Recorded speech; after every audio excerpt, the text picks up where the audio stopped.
Hello and welcome to Fast Talk, your source for the science of endurance performance. I'm your host, Trevor Connor, here with Coach Julie Young and Chris Case. It's an age-old question that is still searching for an answer. If base training is about getting lots of long, slow distance, how do you effectively do base training when you only have 6 or 7 hours each week? We've addressed it before in this show, in articles on our websites and with the athletes we help, but we're still not done answering. That's for one simple reason. There is no simple answer. It gets complicated.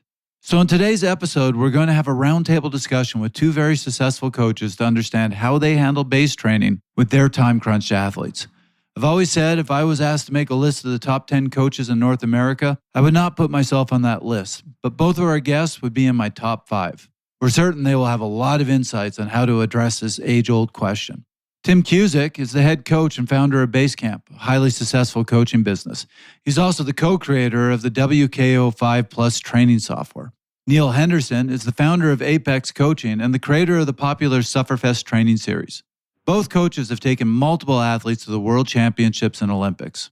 We will talk with them about what the ideal base plan looks like and if base training has fundamentally changed in the last 30 years.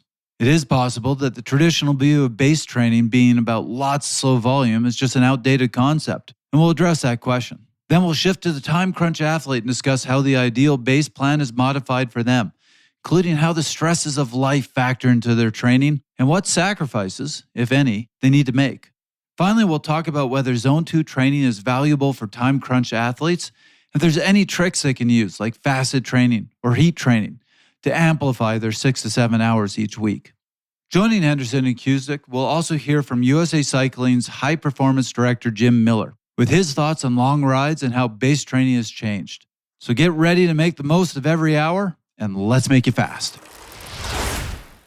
Well, we're starting out the new year here, and we've got two guests of the show who have been with us a few times. Neal, Tim, welcome to the show again. Thanks, Trevor. It's good to be here. Thanks for having us. And we got Neal and Chris in sunny Boulder. It's 60 degrees, even though it's December. We got Tim in it was an Arctic frost in Pennsylvania. Not anymore. And Julie, what's it like where you are? It's been miserable, freezing fog for the last 2 weeks. So I'm looking for some sunshine. That's in Truckee, yeah? Well, actually, I've been in the valley working. So I think Truckee is about 15 degrees warmer than Sacramento. Wow. Wild. All in all, everybody has wild weather going on. Yeah. I'm in Toronto, so we just don't need to say more. It's gray. The Great White North. So we're going to address an age-old question that I think we'll have a lot to discuss, but I'm not sure there's ever fully an answer to this, is how do you do base training when you don't have much time? Because you read any of at least the classic descriptions of base training, it's just a lot of long, slow volume, which is great if you're a pro and you can go out and train 25 hours a week. Not so great if you have a family and a full-time job, and 6 hours a week is a good week for you. So we're going to dive into this, but I actually want to take a step back. We have two fantastic coaches here who have worked with athletes of all levels. So I want to start by asking a broader question, which is, has the nature of base training changed, not just for the time crunched, but in general? 20, 30 years ago, it was just long, slow, long, slow, long, slow. Is that still the way it is now, particularly with pros who seem to be having a shorter and shorter base period and have to be able to race longer and longer? I would say clearly there's been a lot of differences in how early season training preparation is approached by a lot of athletes. Again, not just a time crunch. So even going back, nearly 20 years ago, here in Colorado, I had lots of athletes that, again, worked full time. They were masters athletes, had jobs. And at the time, we had CompuTrainers and rollers were our kind of two primary indoor training tools that folks were using. And here in Colorado, again, we have variable weather. We do get snow, we get sun and wind, we get all the different things. But a lot of times we have for sure less daylight time to work with. And so most folks were doing some bit of indoor training. And, in working with them back then, it was just one of those things of, we're going to do things differently than probably every book they had read at that point or article about base training, which was kind of that neoclassical periodization schema of a 20-year-old pro who's currently in Spain training in lovely warm weather and doing 20, 25, 30-hour weeks. And that really didn't apply to my 45-year-old fellas working full-time jobs and trying to get ready for their March Stasio race series. Neal, I got to give you full credit. Off mic before we started, Neal said, I'm going to bring in the term neoclassical base training and time count 5 minutes, 15 seconds into the episode. I didn't want to hold on to that too long because I might have flubbed it. He nailed it. Do it while it's fresh. Tim, what's your thoughts? I think in general, the goal of base training, if you think big picture, really hasn't changed. What to me really has changed is the process. So technology came along, something Neal was just referring to. Technology came along 20, 30 years ago. We started in with devices. We started in with CompuTrainer and equipment to be indoors. It moved into power meters and a better heart rate monitor. It's now moved into wearables and more information. These systems gave us a better way of quantifying things we were doing in base training, and that quantification gave us greater precision. And by precision means, I think in my opinion, it evolved the concepts we were trying to accomplish, and it allowed us to greater individualize them, make them more specified in what we were doing, what phases we were in, what we were trying to accomplish, and were we accomplishing what we thought. I also think it gave us really good tools to allow for a broader approach towards base training, because in that precision, we understood maybe fatigue or the relationship between fitness and fatigue better and the measurability of that. So we could push the envelope a little bit better, a little harder in places where we can get away with it and understand the impact of that. And the impact being creating additional positive results versus maybe too much of a good thing and going too far.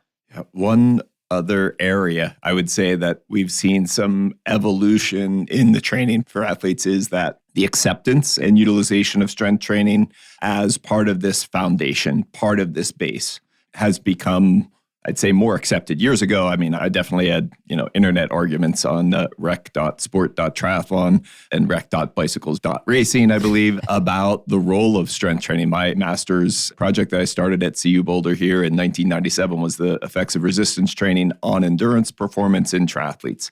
And so strength training for me has always been one of these foundational elements for fitness in endurance sports. And it allows endurance athletes to be able to handle higher training loads by having that tissue integrity. One of the bigger things in early strength training research was the reduction in injury potential. And so for me, I was always seeing that value in that time frame, early season for us, in Northern Hemisphere and in these winter months, of adding much more strength training to the routine, which also does have a different kind of fatigue and impact on performance in the endurance.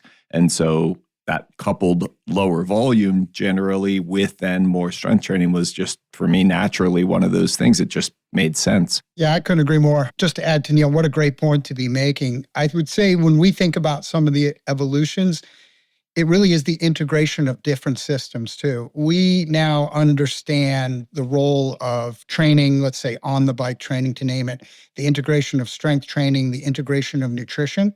I think now, to me, the technology has really empowered a whole athlete approach, exactly what Neal's talking there. We fuel that athlete well, we strengthen that athlete well, we train that athlete well, and it allows us to make an investment of similar timeframes for improved, more optimized training, more optimized results. Let's quickly hear from Jim Miller and his thoughts on whether the nature of base training has changed. I think it has. They're racing later in the season. They're not taking as much time off if they take any time off. When they return to the bike, they return really fast. They jump into the builds really quick. I think it's entirely different than it was. Well, I'm glad to hear you say that, because I will say, getting ready for this episode, I read this study, a Spanish study that just came out 2 months ago in October. And the title of it was Training Strategies of World Tour Cyclists, Periodization and Load Distribution Across a Competitive Season. And they had 28 World Tour cyclists, including a winner of the Tour de France World Championship. So this was top-level cyclists. And the first half of this study, they're going through explaining how they calculated TSS and critical power and E-trimp and all these scientific terms. And I'm getting all excited going, oh, they got all the data here. I can't wait to see what they have. And then you finally get to the results and they're like, yeah, all these top athletes nowadays, they're doing a lot of zone 1 in the winter with not a lot of high intensity. And as they get closer to the season, they add more high intensity. And then in the race season, they drop the volume a bit and do more high intensity. And I went, well, that's a really cool use of the data to explain what we were taught in the 70s. Yeah, it is interesting how that gets summarized sometimes. But what are your thoughts? Has it really just not changed that much? Or is it more what you two are saying is we brought in a lot of more peripheral elements, strength training, nutrition, all these other things, but the core hasn't changed too much? In my kind of experience in working with some of the World Tour athletes as well is that, many of them are having early season races, high priority events, even in January, February. And so you couldn't just roll up into it just having been doing, zone 2 endurance and be anywhere near the podium. You had to be properly preparing.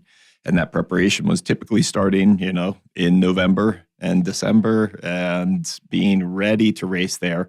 It definitely changes how a season is approached with those athletes who then often have goals in May, June, July with the Tour, World Championships, and, August, September, October. And it's just really long-term having variations. And again, that kind of classical just low intensity and then build and then race season is not something that is done over a longer 6-9 month term. This is happening in like truly micro cycles of, you might have 4 weeks of predominantly low intensity work with the strength worked in, and then we're straight into specificity and quality intervals and efforts to be prepared for those earliest races. And I couldn't agree more. Again, well said. I think you look at the concept of periodization as training, and periodization is not training. It's a process. It's a process of putting concepts or ideas or things you're doing in some logical order that optimizes the result. Periodization still is a reasonably decent strategy. I mean, as a process, but it is not training. What I see now is exactly what Neal's saying. You see it's being condensed on one end. Pros are racing longer seasons. Everything is more value. There aren't lesser races on the schedule anymore. You need to perform, and it's the new pressure of the World Tour. That's a reality. So that periodization, the concepts are similar, the process that we're putting together, but we're condensing.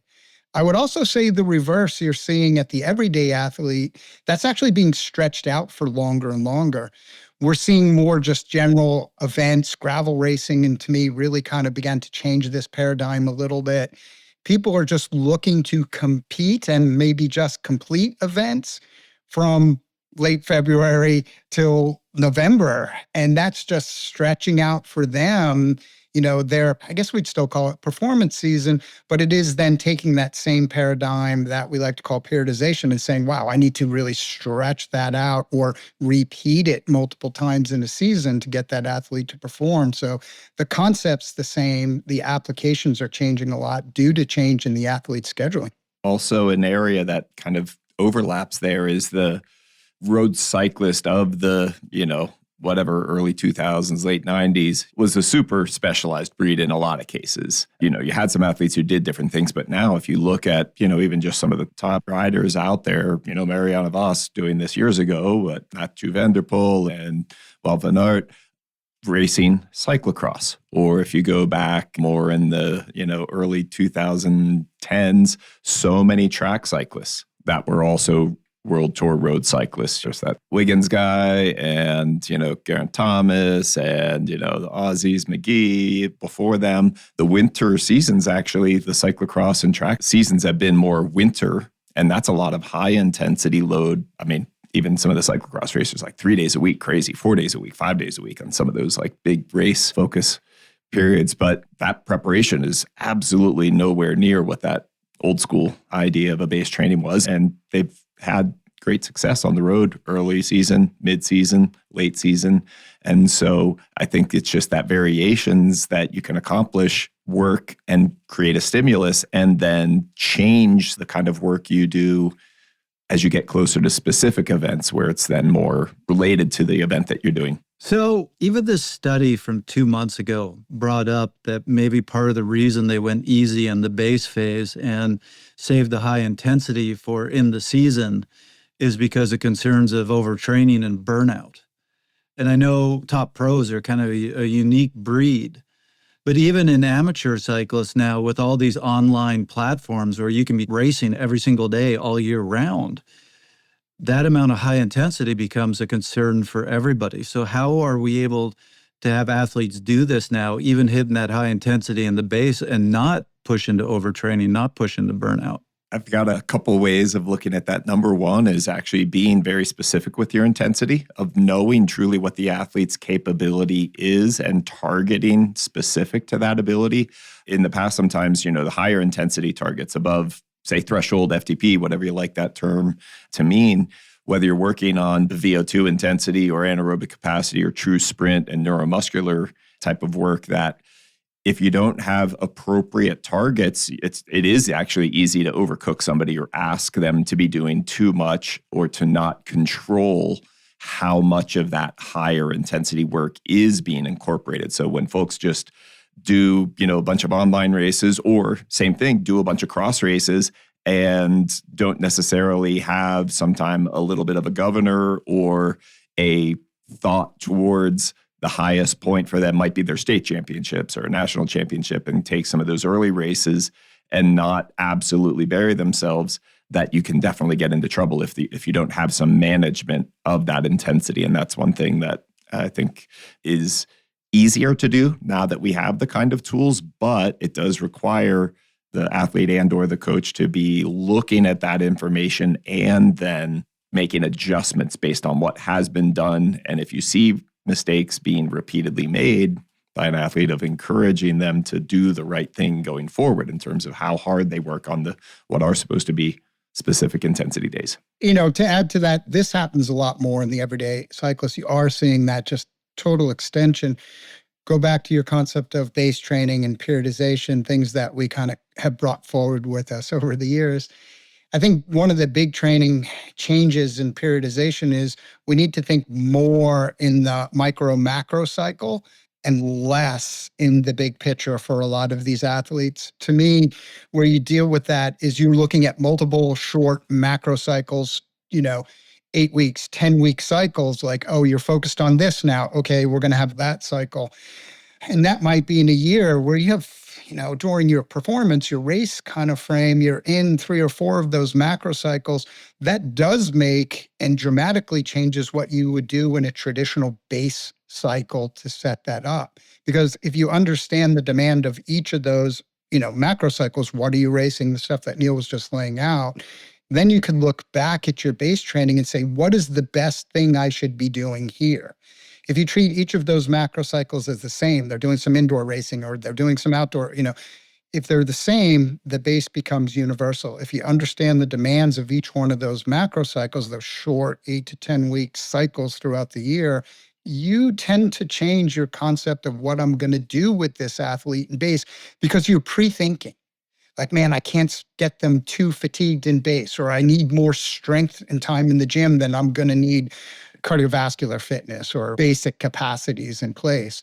So you need to be thoughtful of the bigger picture, but you tend to compartmentalize it more now. I tend to, as a coach, not plan extremely far into the distance. I'm not doing 8 weeks of detailed training out for sure.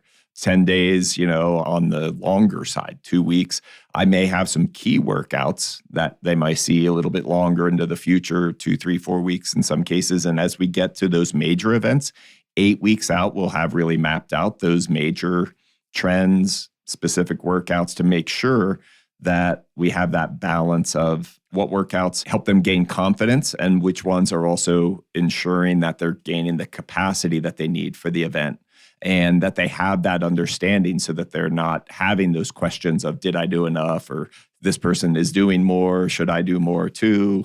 all of those things that you try to catch it ahead of time and have that not just capability being developed, but also the confidence in the process that you're using. Neal, you just said you don't plan far out in advance. And I find working with master athletes, it's impossible to be a perfectionist and it's impossible to be neat and tidy in terms of the training program. And it's mostly like triage. So I was kind of curious, like, how do you create a progression for the master athlete? And I know, Tim, I've heard you say ramp rates and that sort of thing, especially if we're talking about base training, and feel like these athletes have such a hard cap on their time. So how do you manage that?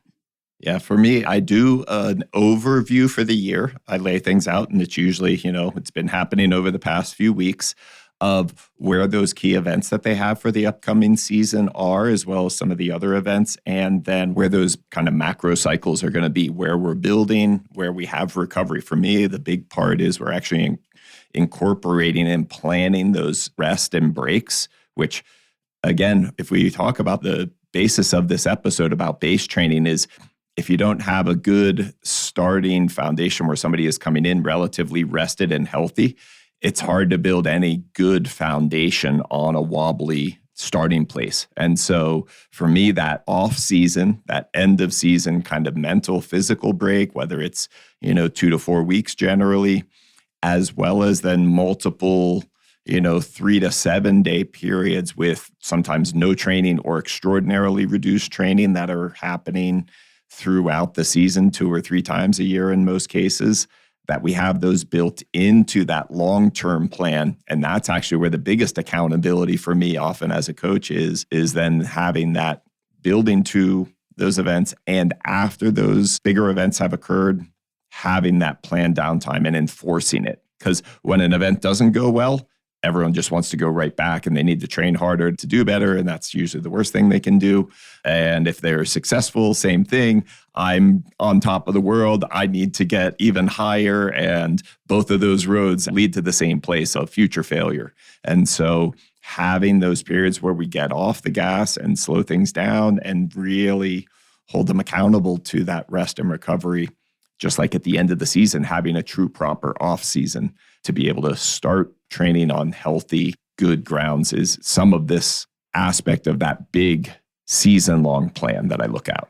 Yeah, I do the same thing. So I lay out a plan, nice little spreadsheet, X's and O's, ramp rates, step ups. It's got all the progression and great periods of specificity in there and everything's right. And I do a nice presentation to my athletes and we agree on it. And then as soon as we agree on it, I always have the same discussion. Okay, this is not what's going to happen. And this is where literally you cannot think of a better phrase. The map is not the territory. And I have that discussion with all my athletes. We just mapped it out. This would be ideal. Ideal never happens. Great training is about understanding that things are going to go wrong, things are going to change, and we're going to adapt to that. And then my athlete will ask me, well, why do we do a plan? And it still is so important to have that overview, like Neal said, because that's your true north. You're going to work back to that concept. And there's some point where it totally collapses, don't get me wrong. But as things get a little wrong, an athlete has an illness, a family thing comes up, change, having that plan in place, you're working back to that. You're able to sit with that athlete and said, here's what we wrote. Here's the challenge we have. How do we work back to this plan? Because the map is not the territory. Their life is going to unfold in a way it does, and it's going to change your plan. And you just accept that. And I find by having that discussion up front with the athletes, they actually feel slightly less pressured. Meaning it's not like, wow, my coach is going to think I'm failing if I don't get 638 TSS this week this way. So I think it gives the best of both worlds to present things that way. You still need a plan, but you also have to understand that it's going to not come true and there's flexibility and change. Hey listeners, I'm Susie Sanchez from USA Cycling. If you like what you hear on Fast Talk Podcast, you're the kind of coach we want as part of our certified coach program. Fast Talk Labs is producing 50 courses on physiology, training, athlete management, and the business of coaching, all for USA Cycling coaches. Visit usacycling.org/coaches to learn more. You're just starting to touch on what I really want to ask, because we do want to get to how do time crunch athletes modify the plan to deal with base training when they have limited time. But before we can get there, exactly what you're talking about, what is the ideal? So I'll throw this to both of you. We're not talking top pros and we're not talking brand new cyclists, just your typical cyclist. If you didn't have to factor in life and everything else and being really time crunched, what would that ideal plan look like? What would the ideal base, like you're trying to get them as strong as possible, what would the ideal base look like? I think if you just think bell curve athlete, I couldn't give a simple enough answer because it lets me off the hook for the specific demands of what that individual needs. I do like to think of things in the classic periodization format because it's just simpler to kind of organize the thoughts in our mind. I think you have a base period. I think athletes should have a good transition in rest, something Neal mentioned earlier, super important, and an appropriate rest for their training history and their age. I think strength training leads us into our base training. That's a little different than most. I think strength training is important for movement quality, tissue prep, and even as a metabolic recork to some of your aerobic adaptations. Then I think as you go through base training, to me, my approach has always been a dependency style approach that then gets edited by the specificity and the demands that you need for that athlete and the demands for them to succeed at their event. But by dependencies, I do take a more classical starting point. I want to build aerobic capacity first in the athlete. It's most of their other functions are going to build, most of their performance demands are going to build off of that. So I do like to start with the phase. And there's different ways to do this. Here's where the nuance gets in. It can be more of an extensive phase. It can be more of an intensive phase. But the output goal, strength, movement quality as first step, tissue prep first step, aerobic capacity first step. I want to establish those two things on top of each other, dependency approach. I think once after that, it does get hard to answer because specificity really starts to matter. To me, on top of that next phase, I want to, once I have aerobic capacity at the best level I can generate, I really start looking at metabolic capacity. And I'm over compartmentalizing. It's not this neat and clean. Back to the map is not the territory. But I'm looking at metabolic capacity, and we're beginning to look at things more like FTP and certain performance elements that are happening around there. And again, you really, at this phase, beginning to push in specific demands and what they're looking for. So to me, I think it's important that those dependencies are the core of all forward-moving process. The thing is, when I say it that way, I don't want people to interpret that, oh, he does some weightlifting, then a bunch of zone 2, and then because of the words I chose, then a bunch of FTP. It's more complex than that. But you are trying to build a physiological response on top of a physiological response on top of a physiological response. But in closing, again, not to get pigeonholed on this, that's more messy than it sounds. Like you don't get to pack in all of your aerobic capacity and like, great, I'm as aerobically fit as I'm ever going to be. And now I'm going to work on something else. It overlaps, it's gray. But if you think about the core of the concept, the dependency-based approach usually is my style. So let's start putting some constraints on that. And as we said, the purpose of this episode is to talk about base training for time crunch. And I was giving you a very broad, unspecific question, but the idea was just getting at, what's the ideal for base? But now let's talk about how you modify that for different types of athletes. But first of all, Neal, now you do have an athlete who has a job, has a spouse. They don't want to get divorced. They have 6 to 8 hours a week. How do you modify it for them? What changes do you make so they can still get the most out of their base training? Yeah, there's foundational elements of making sure they are well positioned on their bike, have a plan for developing that strength, stability, and improve whatever areas maybe deficits there to kind of get a solid, again, starting place in those areas. From that training perspective, then I use kind of this progression, and my thought process is initiate, recruit, sustain, repeat. And so with that initiation, it's that proper positioning on the bike and that starting place. And so that strength, stability, those kind of things, even skills. I have a professional that I work with, have just started working with in the past couple of weeks. And on Tuesday, we went out and rode parking lot drills. just doing real basic stuff, cones, pulling back the curtain to see what is and isn't there, and did some low speed stuff on the grass. It's like, okay, engine capacity, capability, sure, we'll work on that, but we got some foundational stuff.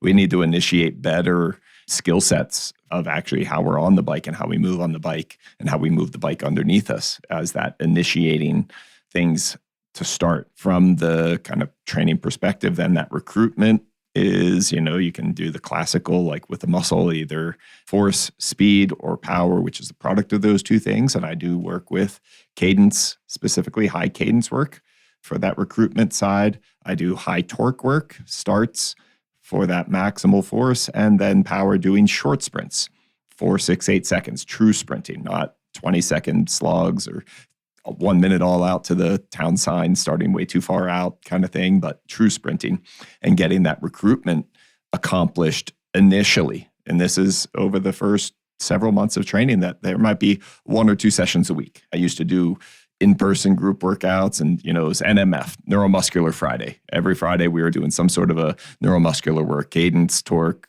power, or some of all of it as part of that recruitment side. And then we get into the sustaining a given effort, whether it's a VO2, it's a threshold, an FTP, an anaerobic capacity. It depends on what the targets are and where we are, that we're going to choose one of those things and work progressively to sustain longer, and then finally to be able to repeat whatever types of efforts are required that we've built up through those sustained periods, which are, again, often those macro cycles are going to have some focus in one of those domains, and then being able to repeat whatever that task is multiple times. That's a great answer. Maybe Neal should coach me. I couldn't agree more, is what makes this hard. I like to, say, oh, here's a different view, but I really don't have one. I think it's well stated. For me, the only element I see a little different, let's understand the constraints of a time-crunched athlete. They face the law of diminishing returns probably more than any other endurance athlete. Like, you'll start doing some work and you'll respond nicely and things will get fit, but you quickly become plateaued on the response to the work you have, because the time limiter itself is just going to cap you pretty quick. That's tough to deal with in a lot of ways. So your coaching approach needs to maximize every single moment you have. In the understanding that, to me, that means you're going to take the same model that you coach with, whether, I expressed it as a periodization process of dependencies. Neal has a great way of looking at it in his order of things. But I would say the problem with the 6 to 8 athlete, they're going to stagnate in phases quicker. And what stagnate means is they're in that where the response curve flattens, right? It gets pretty flat. You have to be more attentive and more flexible to that, because you tend to condense. You have to condense phases with an athlete with more time. And you have to realize as a coach, when that stagnation settles in, you need to change the stimuli, something Neal was talking about earlier, hopefully in the same progressive order of the way you like to do things. So you're condensing some segments significantly. You might even be stretching some others out more. And here's where the role, to me, if I was a time-crunched athlete, there is absolutely no consideration that you should be training with data. It's more important to you as a maximization strategy than somebody using or has more flexible time. I also think we use a lot in our system, and Neal just said it, we use a lot of neuromuscular manipulation. You need the 6 and other elements. The athlete doing 6 to 8 hours, they need more what we call amplifiers. If they're maxed in fitness, a builder, we have builders and amplifiers in our discussions. If they're maxed in fitness, can we amplify that? Can we improve the skill? Can we improve how they express that fitness that they have? Can we manipulate the cadence relationship that they're used to make them more versatile to a better performer? You have to dig into all those things for that 6 to 8 hour athlete. Their training just needs to be more optimized to the process. So I'm very interested. You said with that 6 to 8 hour athlete, there are some things you have to condense and some things you need to extend. Is that pretty consistent with those athletes? And what is it that you would need to condense and what would you need to extend? I find it's more consistent with their training history. So let's say they've spent a lot of time riding a lot of zone 2. that early dependency of aerobic capacity, or where you might just be getting them into that might condense really quickly. They're bringing that fitness with them into each progressive season or macro cycle. So you need to look at that and say, am I still gaining? Is the work I'm doing? A coach of a time-crunched athlete looking to perform has to be super intuitive and on top of the data in that sense. So I would say if that's what they've been doing, you need to condense that because they already probably have a good aerobic capacity. We can talk classic, are they burning fats as fuel and all that stuff? They already have that built into the system to some degree. So you then might condense that phase and do more higher intensity work, chasing some other structure to build on what they brought.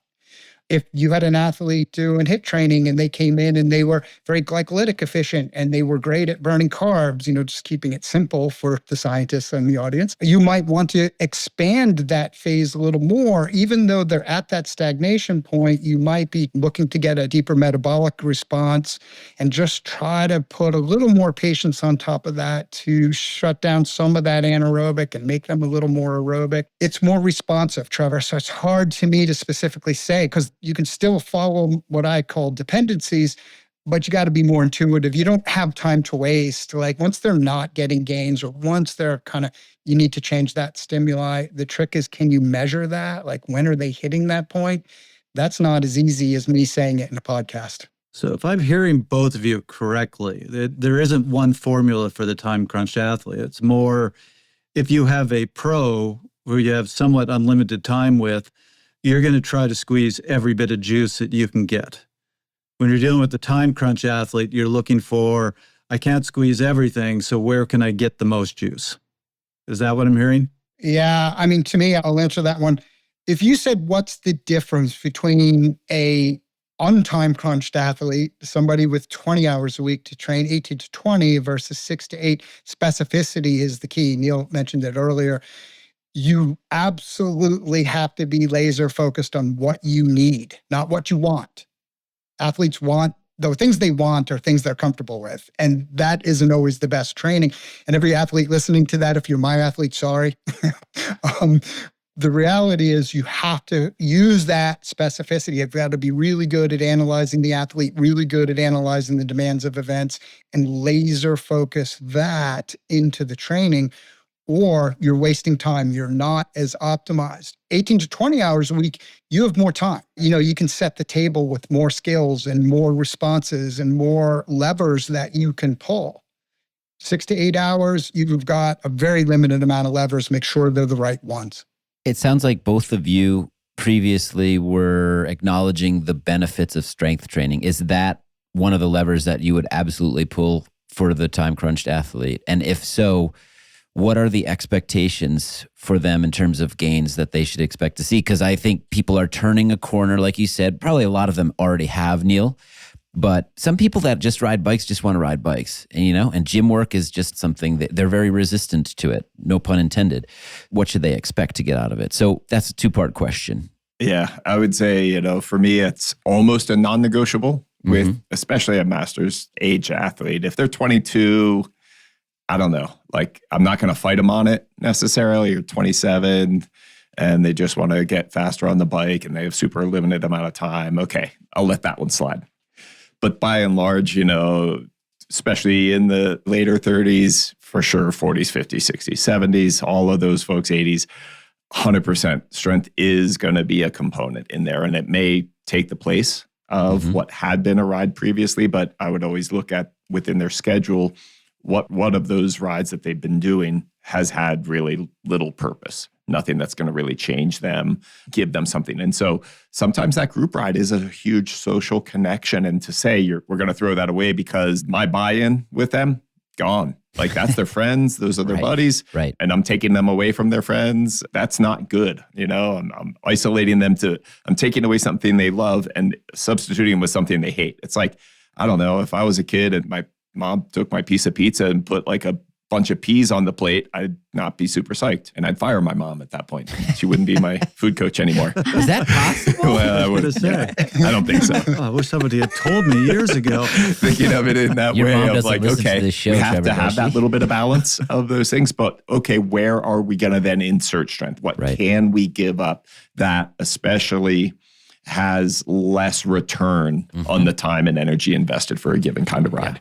And so incorporating it in that way would be, again, pretty much a non-negotiable of making sure that we're there to help them be better and also for their long-term health too. So again, I have access. I've got a DEXA scanner in my lab now, and I can actually look at bone health, bone density. Well, if somebody is purely a cyclist, their risk for lone bone mass is way higher. If it's a triathlete or if they do a lot of strength training already, we may still look at that and make sure that's a factor. But for most, if it is just a cyclist exclusively, man, the future for their health and longevity, again, they may have goals of performance, but I also do, as a coach, have that perspective that I'm not, if they win the crit this summer, really important, but also in 10 years and 20 years, are they healthy? Are they able to lift up their grandkids and do things? Or if they do have a crash, that they don't shatter into, a million pieces and, are catastrophically like injured or unable to continue on in the sport. So those kind of things are part of the selling aspect on making sure that strength is going to be part of that training, again, for the performance, but also for their health and longevity too. Whenever I get asked that question, I always have the first answer. If you're over 35 to 40 years old, you should be lifting weights, period. It should be more of a priority no matter what you're doing because your quality of life, your health span will be significantly improved. For me, I would answer similarly. I will time strength training in when we'll put a little more investment and when we'll pull back a little bit of investment. My end goal with the time crunched athlete, because you're going to take what you can get, and the time crunch athlete specifically does not want to spend time in the gym in general. They just don't want to, they want to be on the bike getting their results. I want movement quality. So I'm not really looking for strength. Not that I wouldn't take it, and if they'll give me the time, I would take it. But at the minimum, I want them to function in a quality movement patterns. So we are looking at multi-hinged exercises, things like that are whole balance, whole body kind of focused.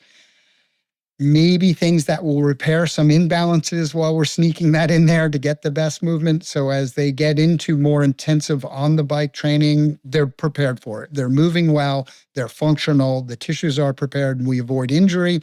That's really my look at strength training. If I can get them to keep it up and still give me 6 to 8 hours, I'm a negotiator. Like every good coach is a negotiator, right? Neal, you're saying, you have 6 hours this week. Can you give me 1 more hour in the gym, right? So I will always try to negotiate a maintenance of strength work. Sometimes you win, sometimes you lose, but I always try for it. Yeah, I can give a lot of different reasons for this, but I'm just going to give one. There is a phenomenon where as we age, you start seeing what are called orphan muscle fibers, where muscle fibers disconnect from their neuromuscular connection, and you basically can't use them. They'll eventually reconnect, but they'll reconnect as a slow twitch muscle fiber. And they have shown if all you're ever doing is riding the bike, you don't prevent that from happening. And that causes a lot of disability later in life. The weight room is how you prevent that from happening. So anybody who's listening is going, well, I only have 6 hours. I really feel I need to spend it all on the bike. You need to understand at some point, because of these physiological effects, you're going to see a big drop in your performance. And that time in the weight room will actually keep your fitness, keep your form. Yep. That selective loss of the fast twitch fiber is, one of the biggest problems with aging. And so even some of that recruitment work that we do with high cadence, high torque, force, start efforts and sprint work, again, the athlete may be doing unbound 200 mile or 360 XL or something crazy long. And, when I'm asking them to do start work or sprint work, it's not because they're going to be sprinting against anyone in any of the races that they ever do. It's actually for that recruitment and maintenance of what they have in terms of the muscle fiber and that quality of the contraction. And actually potentially with that becomes some improvement in efficiency and economy of basically that coordination pattern in cycling. You can see improvements in efficiency or economy. So a lowered oxygen cost for a given power output if you're connected, firing the right muscles at the right time, not working against yourself. I couldn't agree more with what Neal just said. That's so important. One of the things we preach all the time for maturing athletes, train like in your 40s, like you want to live in your 50s. Train like in your 50s, then you want to live in your 60s. I think when we get to a certain point, we need to shift our focus from racing tomorrow to the athlete I want to be 10 years from now. And we should start just like we're doing with an IRA or an investment account. You start investing for your older age, and you need to think about that from a fitness approach. That changes the way we should see things like strength, because it doesn't all become about a performance. Now you're starting to invest in your long game. And in your 80s, hang up the bike, go down to Key West and drink a margarita. I'll ride down and drink that margarita. Healthy eating can be a challenge. Sports nutrition is all about knowing what to eat, when, how much, and avoiding temptations that can derail your plans. I'm Jared Berg, and I'm a registered dietitian and exercise physiologist with Fast Talk Labs. I've created a new 8-week sports nutrition course to help you break old habits and establish healthier, high-performance fueling practices for years to come. Learn more and get started on fasttalklabs.com. Look for athlete services and sports nutrition. So I'd like to flip the question around because I know we're starting to run out of time. We did a while ago have Chris Carmichael on the show, and we'll put this in the show notes, talking about the time-crunched athlete. And one thing I do remember from that conversation is he said, there's a lot you can do as a time-crunched athlete, but you have to pick your battles. And you're going to probably be more of a crit rider or a cyclocross rider doing short, high-intense events, give up basically on the 3-4 hour race. Do you two agree? Are there things you just have to give up if you can only do 6 to 8 hours a week, or is it possible to still do those types of events? I definitely have a couple examples that I would say time crunch athletes can be successfully competing in long events. It is absolutely not a requirement to be training 20 hours a week to have success at something like Leadville 100 as a good example, or even, I've had Ironman triathlon athletes that train 8 to 10 hours, 8 to 12 hours a week on average. The key thing with some of those is, again, that specificity, the progression, and we may have a very short window of a month or so, 2 to 6 weeks in many cases, where we will have an increase block beyond what their normal is. And it may just be a single session each week. And with some of those athletes, again, that work full-time jobs, I'm asking them, can you take a day off of work so that you can do one of those big long rides? And for that kind of athlete, a 4-hour ride is a big long ride. And because it allows them to do it where they have more recovery from that. It's not just the time of that day off of work, but it's actually that they're able to do that ride and then have adequate recovery after it, rather than trying to jam it into an already busy day. There might be enough daylight hours for them to wake up at 4:30 in the morning and ride from 5 to 9 a.m. and then go to work from 9 to 5 and come home an absolute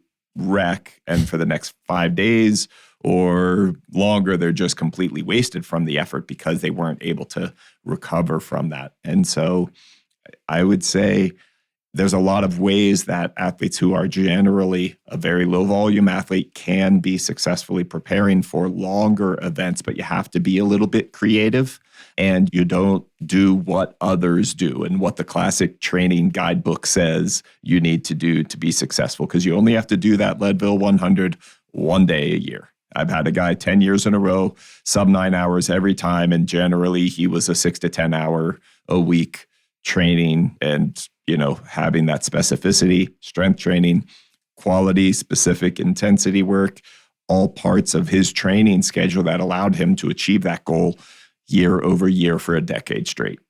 I would agree. I mean, you improve the odds maybe by selecting a shorter event, but it certainly doesn't rule out everything. And it really depends on your goals too. I mean, this stuff is supposed to be fun. If that's what you find fun, just get comfortable with that and find a way.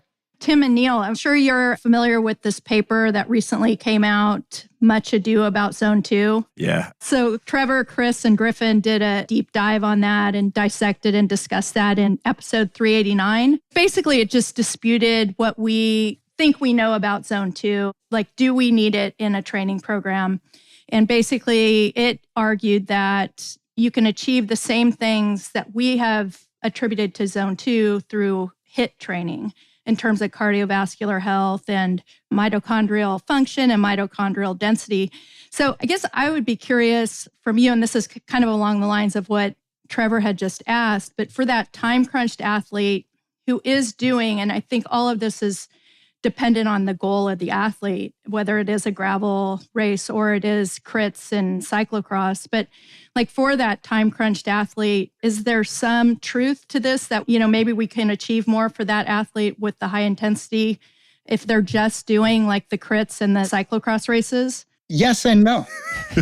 Wait a minute. I'll give a classic cycling coach answer. It depends.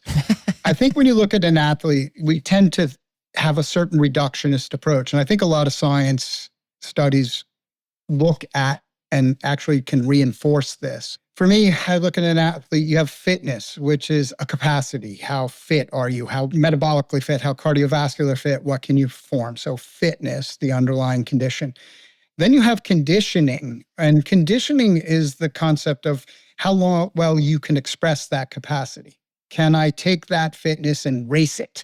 Can I sit in a pace line? Can I do a tough gravel climb? Whatever the specific demands are.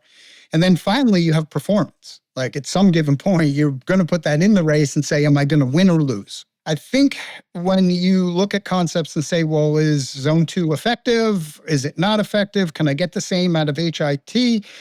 You have to look at how that concept, how what you're looking at affects each one of those.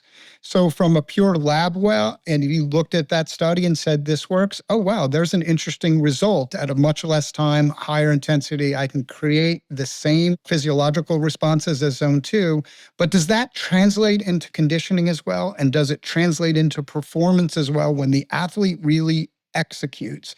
That's kind of, to me, the rub you have to kind of compare that to and make sure it makes sense. Everything's a tool. Everything can work. HIIT can work. Zone 2 can work. Everything can work. It depends on those 3 scenarios to me, the athlete, what they respond to, both physiologically and psychologically. In the end of the day, fitness to conditioning to performance, what gets them? All tools in the toolbox. And it's just how the coach uses them. It's a very it depends answer, but I like it. I've got a couple ways that I look at that. Number one, like just a general thing is if you're looking for a stimulus for change for an athlete who has a very long history of training, endurance sports, somebody who's been doing this literally for decades, multiple decades, 30, 40 years, doing a bunch of zone 2 work is probably not going to create much stimulus. They probably have adequate tissue integrity to handle whatever intensity you might put to them outside of a base phase, and they're just spending time, and actually they're going to be detraining 9 times out of 10. Somebody who is a pretty fit athlete, if you just gave them 8 weeks even of low zone 2 work, their absolute markers of fitness in a lot of cases would actually be less because you've detrained them. You've reduced the load, the work that they're able to handle, unless you crank up the volume, which again is not always the answer that everyone has the ability to crank that up to 11 and beyond. So one, the history of the athlete has a part of it. Number 2 is that individual variability of the kind of training stimulus you can apply. I could get 10 different athletes that are doing the same event, right? Whether it's a cyclocross race, a grand tour, 4K pursuit on the track, whatever, gravel race. Give them the same training, and I'm going to get 10 different responses. I can put them all on the same exact work-rest ratios, volume, progress them over 8 weeks, 12 weeks, and we're going to see variations in their response to that. The Heritage study is a huge seminal body of work that just shows how applying an equal training stress to a huge multi-thousand participant basis saw changes in certain fitness parameters of basically 0 to upwards of 50% in a period of time. And so with trained athletes, we absolutely see the same thing, that the same amount of work you might prescribe will not yield equal results to all. So there's some individual variation in whether this is muscle fiber type, other genetic markers, tendencies that folks have, for sure is a part of that. The third part here is, funny enough, like I've been doing this for a while, and years ago I was told my folks that I'm the low intensity guy. I told everyone that I was doing a lot of testing in a lab here in Boulder. And I would say Boulder is one of the overtraining capitals of the world. And I would see these signature responses of individuals who are always doing a lot of intensity and not doing actually proper zone 2, elevated baseline lactates, low fat oxidation when we do the metabolic measurements, all of these things that were just very commonly associated with always doing, zone 3 and above and not having true rest days. And when they do endurance rides, they're doing a group ride and their normalized power is like 0.95, intensity factor. And it's like, oh, when do you rest? Like never. That's when I'm dead. I'll do that. And it's like, okay, well, you might want to, change this up to actually improve your performance. So I told everyone to go slower. Zone 2, years go by and I start doing some high intensity workouts with specific higher intensity targets with what we did with the Sufferfest. And now I become the high intensity guy that all I do is high intensity and that's all I believe in. It's like, well, no, I'm the same person that I've been over time. And it's these different pieces have different times and dependent on what you're preparing for. We're going to add different elements of that, but there absolutely is time for zone 2. I'm not necessarily a believer in doing 8 weeks of, 20 and 30 hours of it is the right thing for everyone because just not even possible for a vast majority of the people that I work with, even professionals for that to happen. And then again, what they're training for and how they respond to training, tying back to that second point. So I had a couple experiences in the lab that I run that puts doubt in my mind about this idea of just HIIT training. And one of the individuals was really committed to cross training, but he did ride his gravel bike, but just an hour here, an hour there. And then both of these guys were time crunched. The other one was training for sprint triathlons, so doing some level of endurance, but again, just not big doses, like 45 minutes to an hour, but mostly that high intensity work. And both of them, as you said, their lactate was high. So I guess it makes me believe that that type of work is not producing or developing those types of shuttles that are taking that lactate into the slow twitch. And so I don't know, I just feel like there's something missing there if you can't get that zone 2 in. For sure. I'd say you have to have aspects of that in training. Now, is it always going to be the 4-hour ride, 5-hour ride that folks can accomplish that in that way? Probably not. A lot of folks, it might be a half-hour morning on the trainer rollers or something like that before work, and then after work, adding a little something, whether that's, going out for a hike or cross-country ski, adding cross-training is one of those ways that I do encourage those folks that have those limitations in time to add in some zone 2 work, whether it's, on the bike or not. It's okay to do it in those different ways and be able to work on getting the zone 2 intensity work in, though not at those absolute massive doses all the time. Jim Miller is another top coach who has worked with both elite and time crunch athletes. Here's his thoughts on the importance of a long ride. So if I have a time crunched athlete, the one thing I do try to do is find the weekend or the days off they have and give them the long rides. There's no substitute for long rides. 2 2-hour rides are not the same as 1 4-hour ride. So I always look for the long day. But then the rest of the, especially base period, I would do a lot more zone 2 work, tempo work, and then add in some anaerobic efforts or FRCs. Always short early on, but I would include them early. You got to get your bang for the buck. I'd be curious what you both think about, kind of layering in some strategies that don't necessarily require additional time, but that may amplify the training response. So for example, like a short endurance ride, maybe pulling back on the carbohydrate intake before that ride, not just for the metabolic response, but also the molecular signaling response. And then some variation of heat training to boost the hemoglobin, and not to get too wacky and too in the weeds and get people away from thinking about the fundamentals. But I was thinking that might be a way, again, without requiring more time, to amplify the response.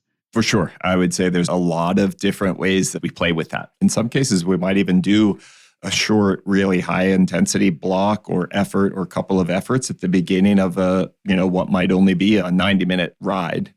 But there's this preload that we apply at the beginning of it and then ask them to sustain that more steady state, zone 2-ish type effort after that. And so it is a significantly different stress than if they just rode zone 2 for the whole 90 minutes or something like that. That's one way for me. Intensity preload, do some heavy work, and then do whatever that adequate, allowed time that they have for that added zone 2 to get in there, some endurance time.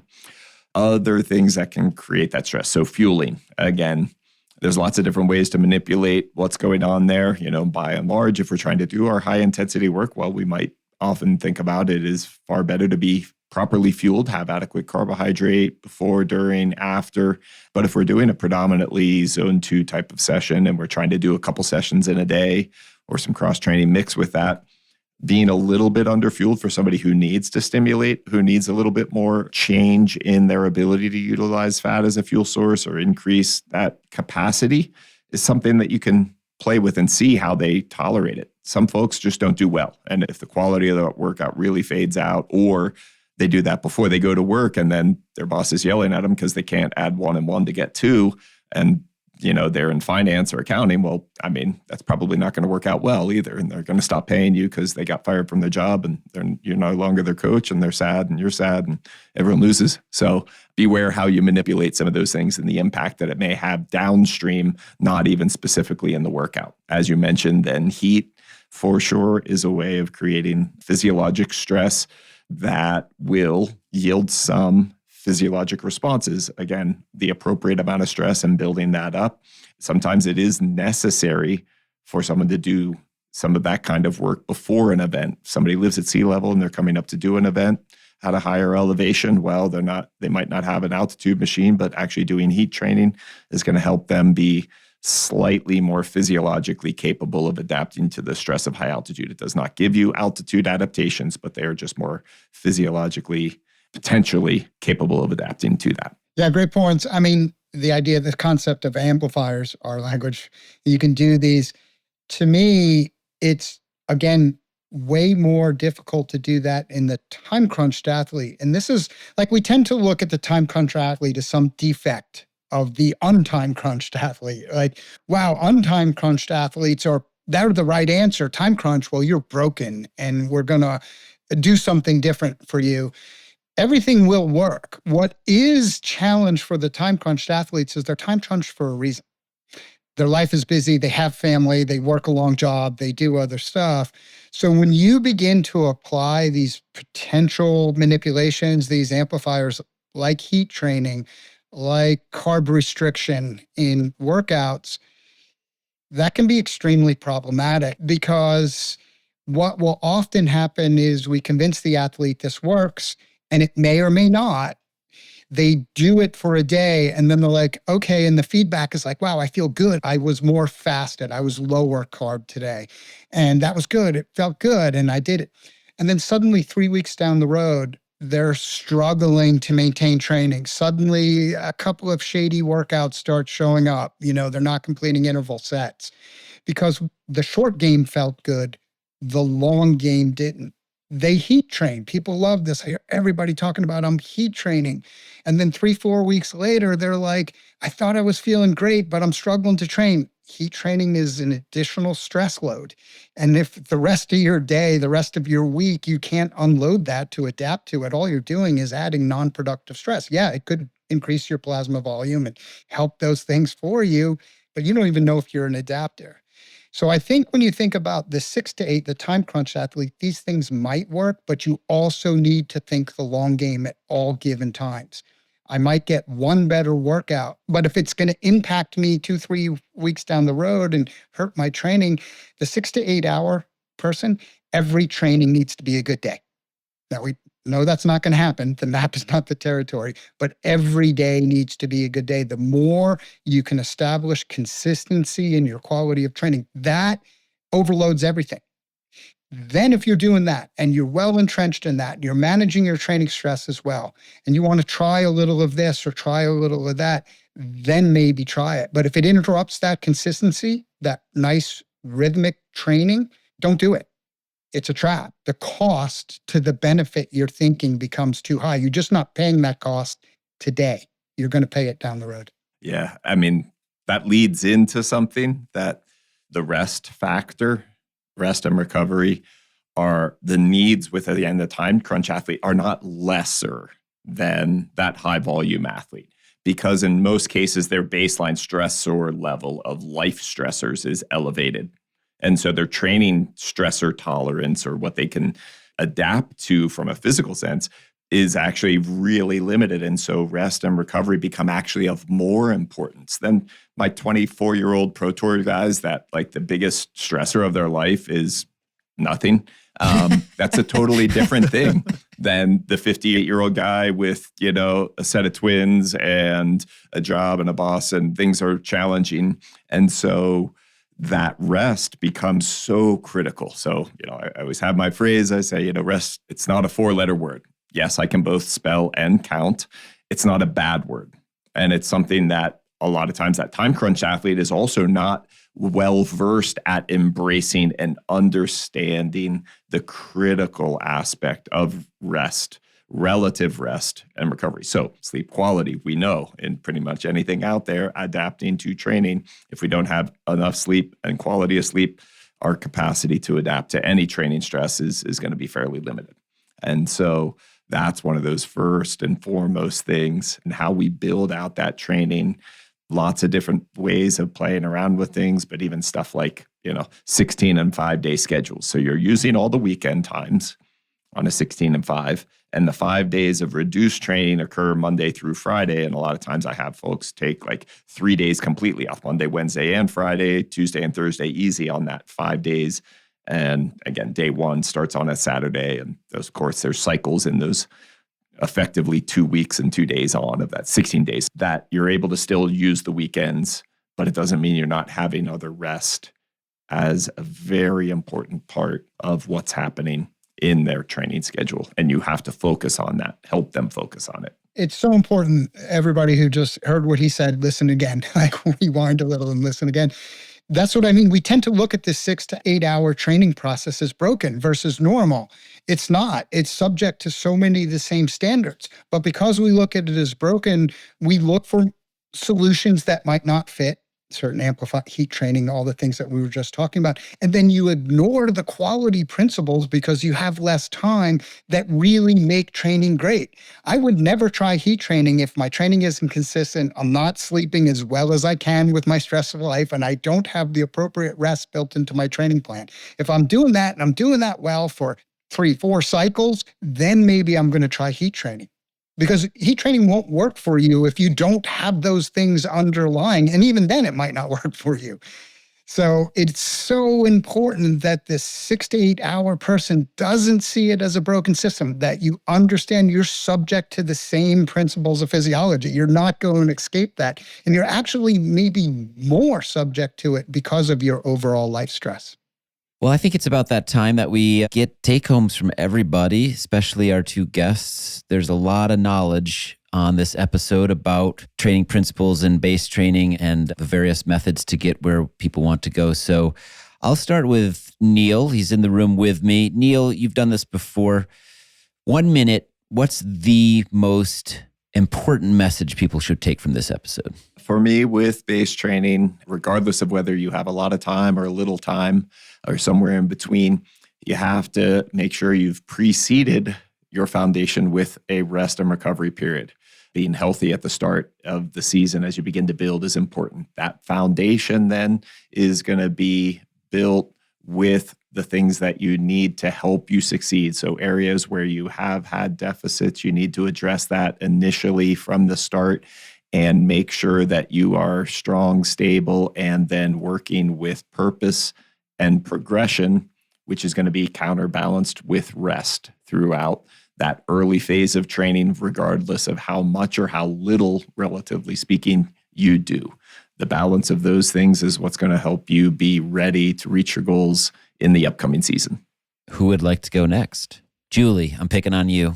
Okay. So I am just going to pick up on all the great things that were shared today. And I think for me, one of the things among many that stands out is this, working with these great coaches, working with a good coach, and that coach helping to educate that athlete on why they're doing what they're doing. I've heard Neal say a couple times that, buy-in, which is so important in creating that relationship, but just all the nuance to training and really helping that athlete connect those dots.